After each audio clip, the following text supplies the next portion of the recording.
All right, our next speaker, Patrick Debois. I know Patrick for a long time through Twitter, and it was a real honor and pleasure to meet him, I think the day before yesterday, or yesterday at the hotel. We were in the workshop together.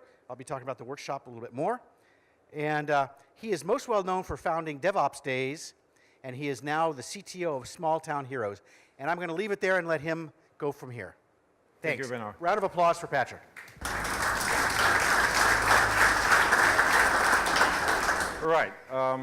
Thanks for coming back. Yes, jumping this shark. Especially with the interesting presentation this morning on DevOps, I tried to give like a bit of counterweight on there. So things I've been proud of are growing DevOps days, web operations, recently doing mobile delivery days, kind of continuous delivery in the mobile space. So that's where publicly I'm probably most known for.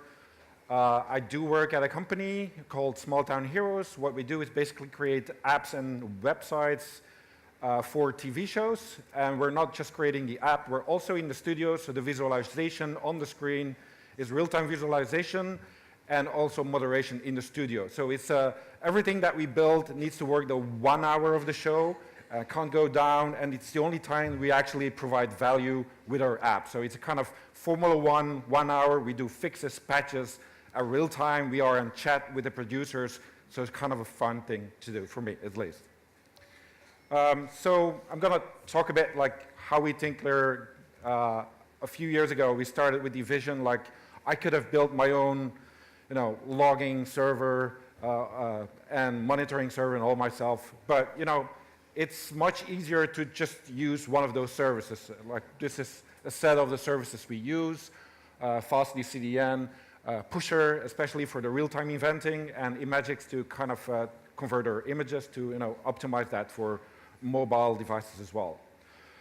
So I told you, like we didn't run any of the servers to manage our infrastructure ourselves. We're just using services like GitHub, like Datadog, Circle CI, so we don't do anything ourselves. So even though I could, I'm not doing it because it would be a bad idea not financially to do it financially wise, because spending my time on the business, it makes more sense. And actually, you might not have noticed that, but also for offices. We used to run our own mail server, or own our C server. We stopped doing that. We're just using a service to actually do that. So for me, it's more of the same.